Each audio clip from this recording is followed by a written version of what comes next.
हमारे लिए बड़े गौरव की बात है कि जिस उद्देश्य को लेकर हम चले थे विगत 6 सालों से, मेरे भिक्षु जीवन का लक्ष्य तो एक एक पल और एक एक क्षण समाज के लिए अर्पित है, समर्पित है। लेकिन मेरा एक मानना था कि बोध गया की पावन धरती पर 40-45 देशों के भव्य रूप में बड़े ही खूबसूरत, बहुत ही आकर्षित रूप में बुद्ध विहार स्थापित हैं। और बुद्ध विहारों के साथ साथ जब उनके देशों के लोग आते हैं तो उनके ठहरने के लिए भी उचित प्रबंध किए हुए हैं। लेकिन हमारे भारतवासियों का, भारत में जो रहने वाले अम्बेडकरवादी बौद्ध हैं, उनका अभी तक कोई ऐसा प्रभावशाली बड़े पैमाने पर बुद्ध विहार नहीं था कि जिसमें 100-200-500 लोगों की व्यवस्था की जा सके। और वहाँ पर जो भिक्षु हैं वो भी बड़े परेशान रहते थे। इन सब बातों को ध्यान में रखते हुए, इसी विषय को तवज्जो देते हुए हमने 2019 मार्च से प्रयास किया कि एक गया में ज़मीन ली जाए और एक भव्य रूप में बुद्ध विहार स्थापित किया जाए, जिसमें बाबा साहब डॉक्टर अम्बेडकर के नाम से भव्य अतिथि गृह भी बनाया जाए। बहुत सारे उद्देश्य थे, स्वास्थ्य को लेकर के, शिक्षा को लेकर के। उन पूर्तियों के लिए हमने ज़मीन खरीदने की प्रक्रिया मार्च 2019 में शुरू की। मार्च में ज़मीन देख ली गई, लेकिन उसके बाद 2020 में कोरोना आ गया, 2021 में कोरोना आया, 19, 20 और 21 तो ऐसे ही चला गया। लेकिन बाद में हमने कुछ ज़मीन देखी, धन न होने के कारण वो ज़मीन हमारे हाथ से निकल गई। कुछ ज़मीनों को हमें छोड़ना पड़ा, कुछ ज़मीनों को वैसे उन्होंने कहा कि आपके बस की बात नहीं है, क्योंकि ज़मीन बेचने वाले को तो टाइम पे रुपया चाहिए था। फिर अभी जो ज़मीन हमने ली, इसका एग्रीमेंट 16 अगस्त 2023 को किया गया। उसके बाद प्रज्ञा भूमि ट्रस्ट बनाया गया और प्रज्ञा भूमि ट्रस्ट के नाम पर ही लोगों से सहयोग की अपील की गई। सभी उपासक गणों ने बढ़ चढ़ के सहयोग करना शुरू किया। बीच बीच में कुछ आपदाएं, परेशानियां, बहुत दिक्कतें, कठिनाई, बहुत ज़्यादा विकट परिस्थितियों का सामना करते हुए हम वो ज़मीन लेने में कामयाब तो हो गए। लेकिन उसी दौरान हमने 28.5 गट्ठा ज़मीन के चलते हुए कुछ कर्ज लेना पड़ा, क्योंकि रजिस्ट्री के टाइम पे उनको पैसा देना था। तो बीच में ये असमंजस बना हुआ था कि रजिस्ट्री होगी कि नहीं होगी, ज़मीन मिल पाएगी कि नहीं मिल पाएगी। कुछ हमारी टीम थी, रोहिणी की टीम थी, जैसे हमारे विजेंद्र सिंह जी, डॉक्टर रामजी जी और NC गौतम जी और भी अन्य उनके सहयोगी गण, उन्होंने बढ़ चढ़ के साथ दिया। साथ ही हमारे ताराचंद दोहरे जी, वरिष्ठ समाज सेवी लखनऊ से, सत्य प्रकाश कुरील जी लखनऊ से, जो उनकी मिसेज विधायक हैं, और भी ऐसे उपासक हैं जैसे हमारे विशाल आर्य जी, रंजीत सिंह जी और भी अन्य उपासक गण हैं।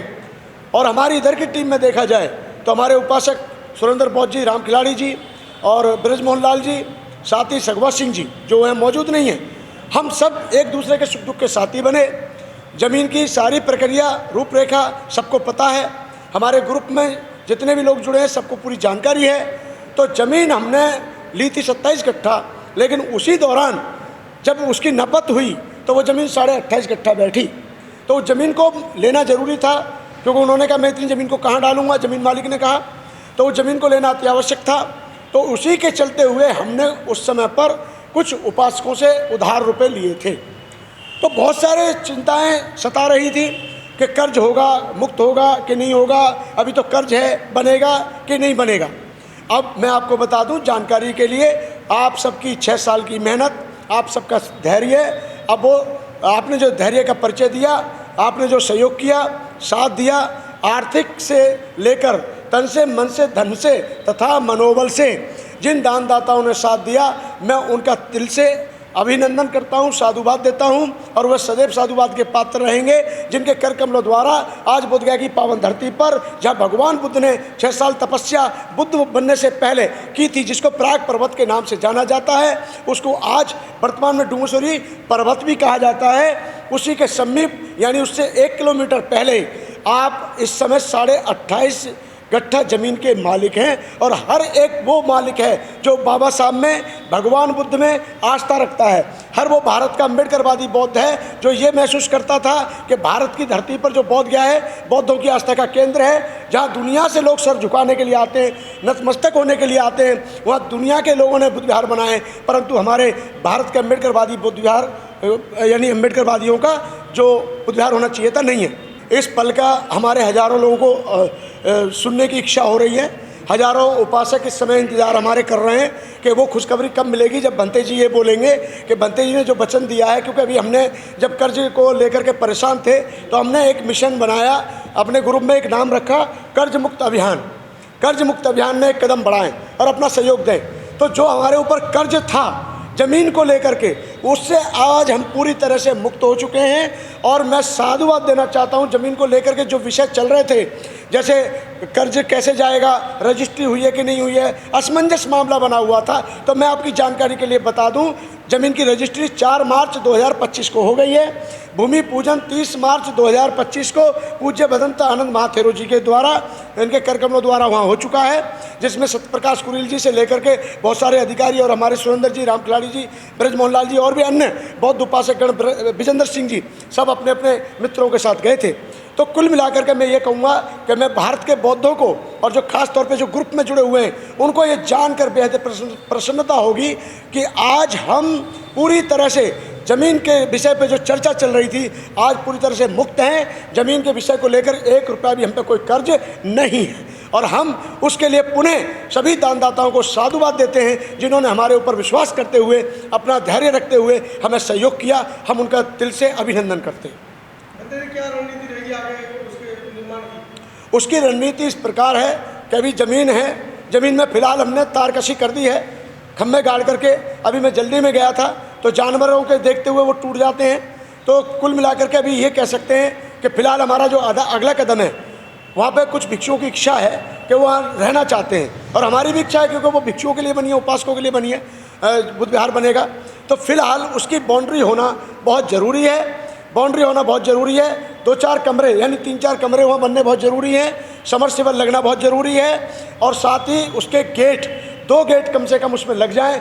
और बौद्ध भिक्षु और साथ ही साथ शौचालय वगैरह जो भी चीज़ें हैं जो रोज़मर्रा की ज़िंदगी में काम आती हैं, उसका होना वहाँ बहुत ज़रूरी है, ताकि भारत के बौद्ध उस ज़मीन को देख पाएँ और भिक्षु वहाँ रह करके उस ज़मीन का देख रेख कर सकें। कोई नंबर ऐसा दीजिए जो आपके माध्यम से उपासकों तक पहुँच जाए, जो इस वीडियो को देखकर धमदान देना चाहे आपको बुद्ध विहार के लिए। देखिए पहले जी पहली बात तो हमने जो भी सहयोग लिया अब तक प्रज्ञा भूमि ट्रस्ट के खाते में लिया है। हम आपको उससे भी आपको अवगत करा देंगे, QR कोड भी हम देंगे। लेकिन फिलहाल उसका एक नंबर आप नोट कर सकते हैं, 9968389094, 9968389094। ये UPI नंबर है। मेरा दानदाताओं से एक अपील रहेगी, विशेष आग्रह रहेगा कि जो भी आप दान दें, इस नंबर को जो भी आप दान देंगे वो अपनी स्लिप, दानदाताओं की दान की जो स्लिप है उसको व्हाट्सअप अवश्य करें, जिससे कि हम उनको रसीद भेज सकें और हमें जानकारी रहे कि किसके द्वारा ये दान प्राप्त हुआ है। जो लोगों की लालसा थी कि वह भारत के बौद्धों का बुद्ध विहार होना चाहिए, इसमें अहम भूमिका धीरो ज्योति की है। मैंने तो जब प्रज्ञाशील बंते को उसमें सेक्रेटरी बनाया था मैनेजमेंट कमेटी में, तो वो अपने कार्यकाल में कोई भी ऐसा कार्य नहीं कर सका जिससे ये पहचान बनती कि ये बौद्धों द्वारा, भारत के बौद्धों द्वारा किया हुआ कर्म है। यदि वही उस समय पर सही काम होता तो मैं समझता हूँ आज धीरो ज्योति की इतनी मेहनत नहीं करनी पड़ती, जो किसी तरीके से ज़मीन खरीद करके अपना प्लानिंग तो उसने तैयार किया। कोई भी दृष्टि से हम बुद्ध के धम्म को देखेंगे तो भिक्षुओं का और उपासकों का आपस में जो है सामंजस्य होना बहुत ज़रूरी है।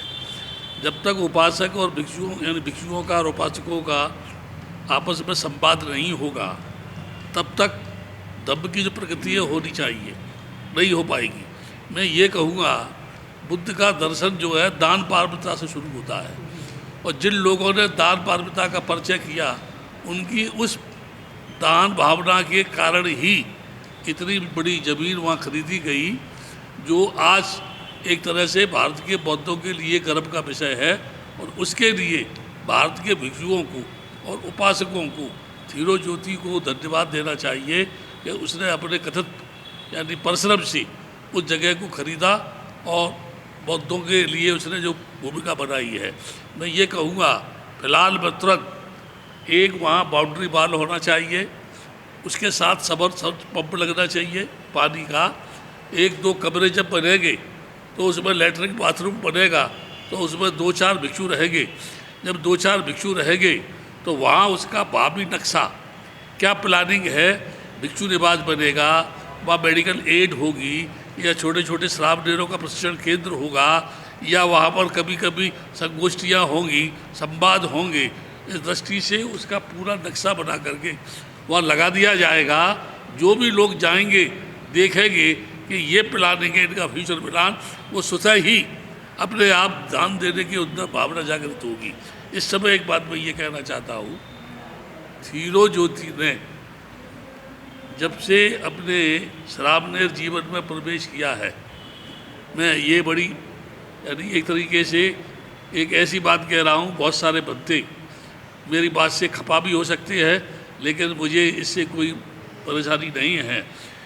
जिस आदमी ने श्रावणेर बन करके इस समय पर ये 23वां उसका भिक्षु जीवन का वर्षावास है, 23वां, यानी श्रावणेर को जोड़ करके भिक्षु जीवन को जोड़ करके उम्र की दृष्टि से देखें तो 39 वर्ष उम्र है। इतनी अल्प आयु में भिक्षु बन करके स्वयं संघर्ष करके पूरे देश का कोई प्रदेश नहीं छोड़ना, विदेशों में जाना, धर्म के प्रति लोगों में आस्था पैदा करना, विभिन्न प्रांतों में जाके लोगों को जगा करके स्ट्रगल करके संघर्ष करके वन मैन हैंडलिंग करके, यानी एक तो ये होता है कि बहुत सारी टीम काम करती है, वन मैन हैंडलिंग किया, बाद में लोग जुड़ते गए और ये कारवा उसने कर दिया। तो इतनी उम्र में इतना बड़ा कारवा कर देना, मैं समझता हूँ 50 वर्ष के भिक्षुओं का जीवन हो गया, श्रावणेर बने हो गया, लेकिन वह आज तक कोई ऐसा कार्य नहीं कर सके बुद्ध गया की धरती पर। आज भी जब मैं जाता हूँ वहाँ तो वियतनाम के लोग खाना डिस्ट्रीब्यूट करते हैं, हमारे देश के भद्दे लाइन लगा के वहाँ जाते हैं और पालती मार के खाना ऐसे खाते हैं जैसे ये स्वयं इन्होंने इस व्यवस्था को उत्पन्न किया है। बहुत खेद की बात है कि जो विदेशी लोग भारत के भिक्षुओं को खाना दे रहे हैं, दान दे रहे हैं, मंदिर को दान दे रहे हैं, उसके बदले में हमारा देश का भिक्षु उनको क्या दे रहा है? जो लोग दान देते हैं उन्हें क्या मिलता है? क्या उनको सुख शांति मिलती है? कैसा उनको व्यवहार मिलता है? इस जमीन से अगर ऐसा काम होगा तो विश्व में इसका नाम रोशन होगा। उपासकों से हमने इच्छा रखी थी कि ये जो जन्मदिन आएगा, मैं जन्मदिन नहीं मनाता, मुझे जन्मदिन मनाने में किसी प्रकार कोई रुचि नहीं है, पर मैंने उपासकों से कहा कि लोग केक काटते हैं, जन्मदिन मनाते हैं, खुशी का इजहार करते हैं, मेरे लिए आप सबकी बधाई वही होगी कि मैं कर से पूरी तरह से मुक्त हो जाऊं। उपासक गणों ने विश्वास रखते हुए सहयोग किया और कल हम दिनांक 21 सितंबर 2025 तक पूर्ण रूप से कर्ज से मुक्त हुए हैं। और मैं पुनः ये कहूँगा, आने वाली 14 दिसंबर, पहले हमने 23 दिसंबर की चर्चा की थी कार्यक्रम की, लेकिन बिहार में चुनाव का माहौल चल रहा है और शादियां भी बहुत होती हैं नवंबर में, तो हमने 14 दिसंबर फाइनल किया है। 14 दिसंबर को कार्य प्रारंभ होगा, 14 दिसंबर को कार्य प्रारंभ होगा उसी भूमि पर जो भूमि आप सबके महत्वपूर्ण योगदान से ली गई है। और मैं ये और अपील करूंगा, जिन्होंने दान दिया है, सहयोग किया है, या जिन्होंने नहीं भी किया है, वह भी आदर पूर्वक सम्मान पूर्वक आमंत्रित हैं, उनको आना चाहिए, देखना चाहिए और अपनी क्षमता अनुसार, अपनी इच्छा अनुसार उस कार्य में तन से, मन से, धन से तथा मनोबल से सहयोग करना चाहिए। इसमें मैं ये चाहता हूँ कि हमारे बीच में प्रज्ञा भूमि से जुड़े हुए सुरेंद्र कुमार बौद्ध जी, जिन्होंने जब कर्ज लेना पड़ा तो उसमें इन्होंने बड़ी अच्छी भूमिका निभाई, ब्रजमोहन लाल जी ने भी सहयोग कल किया है और राम खिलाड़ी जी बैठे हुए हैं, तो मैं चाहता हूं कि ये भी अपने विचार उसमें रख सकते हैं।